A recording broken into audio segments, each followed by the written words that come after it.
What happens if you smash together a Vampire Survivors-like game with pinball? Well, you get Pinball Storm Lokanta, an RPG action roguelike that instead of being able to just add on various weapons and watch everything go and splatter everywhere, you will be busy aiming pinballs that will then shoot out everywhere and cause carnage depending on how you've upgraded those pinballs and what they'll be doing. Sometimes it will feel a little bit more action roguelike than others, but the pinball gameplay certainly makes Pinball Storm Lokanta stand out from an already extremely cluttered and crowded action roguelike genre crowd. There are quite a few barriers to entry though, and my experience with Pinball Storm Lokanta has been a real roller coaster. When I first got into this game, the English translation was all over the place, and it was actually very difficult to understand what on earth the story was doing, and quite often, and it's still to this day, keeps wanting to default back to its Chinese language settings, but I've worked out where in this menu you can actually kind of get it to flip back again, so that's become less of a problem. You can't keep me out of the game. But once you're then past the menus and trying to work out A, how your character is upgraded, B, how you can put things into your backpack from a gotcha machine that then in theory makes your character better, you'll then take your pinballs into these arenas that look like empty warehouses most of the time, or just empty towns, where various different enemies and zombies and all kinds of weird, wonderful enemies will kind of pop out of the ground and then chase you around. You will be constantly shooting out pinballs, and you can turn that into auto shoot, or you can actually like hold them back and aim however you want to, and flipping between the two is probably best because some situations favour one over the other. But these pinballs will start off with just a pinball type that will have a certain hit ratio or a special ability that comes with it that will allow you to dash around or swap places with wherever the pinball is at that moment when you trigger it, or it might trigger like an area attack around you, something like that. But when you then hit an upgrade by collecting XP from any of the enemies that you've downed, you will then have various different skill sets or traits that you can then add to that pinball. And because they're so obscurely named, and because you are given no feedback as to how much damage you're causing and what the increment of a damage upgrade is, it makes it really hard to know what to choose. And so I just ended up trying different things every single run and hoping for the best. So sometimes I'll be able to have like some spinning orbs around me that will act as like a getting near to me, shove them out of the way type thing. Then there'll be some poison pinballs that will poison enemies when they hit them, but will then start to create poisonous clouds if they hit walls or yourself. Then there's like a blizzard environment that will have like a snowflake that will spin around and will hurt anyone and slow them down once they're in it. But then further upgrades then cause damage for the amount of time they're frozen. There's other areas where you can just have like massive area of attack, or burn damage, or create healing portals that you can stand inside.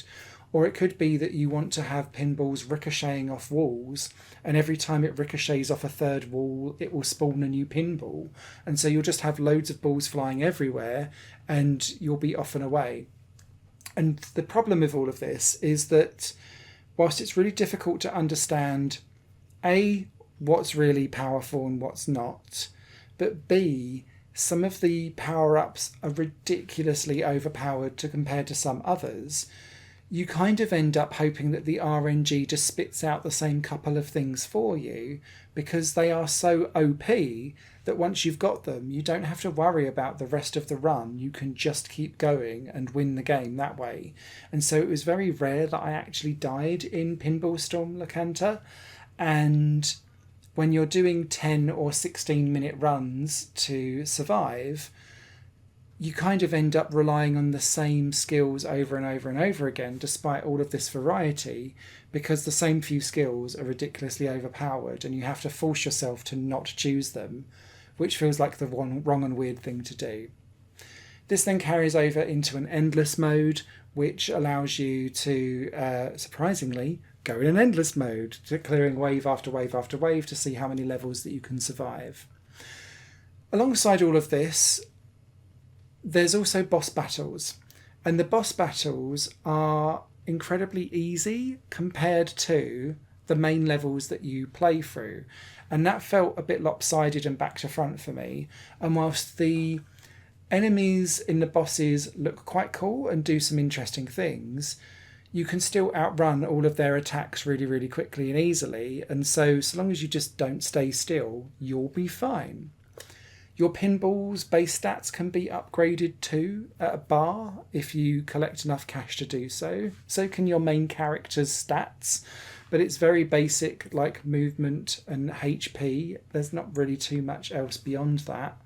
And yeah, this is one of those games where the idea of what is being done is far better than the current implementation of it. And I think what would improve Pinball Storm Lokanta is having some way of being able to understand how much damage you're actually causing, and when you're choosing an upgrade, what does that truly do to your stats? Because the key thing with Vampire Survivors and Brotato and all of the best action roguelikes that are out there is that it gives you all of that data so that you can make informed choices and decisions whenever you clear a level up and have a choice to choose from. And Pinball Storm Lokanta does none of that whatsoever, and so it all feels a wee bit arbitrary and more about the visual spectacle rather than actually are you doing a good build. So, bit of a mixed bag. I did survive quite a few hours though on Pinball Storm Lokanta before kind of going, I've had my fill. And if this does scratch an itch for you, I think you will lose a good 10-12 hours here easily, trying to get through to the end of the story and then mucking about in endless mode. But I don't know whether I would recommend you to do so until you can have more control and feel more informed about your decisions by having some stats available. It isn't all bad though. I did like the aesthetic, the menu designs, the character artwork and the soundtrack, and I didn't run into any slowdown or issues when there's absolutely loads going on at screen at any one time, particularly when you've got like what feels like hundreds of enemies coming at you. And so there's a lot to be said for that.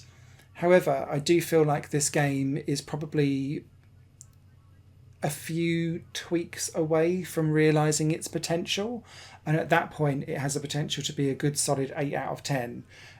As it currently is at the moment, I don't think I could full-heartedly recommend it as a top-tier action roguelike until there's been some quality of life improvements, some translation improvements, and just a little bit more knowledge on what on earth you're choosing when you're going through your upgrades.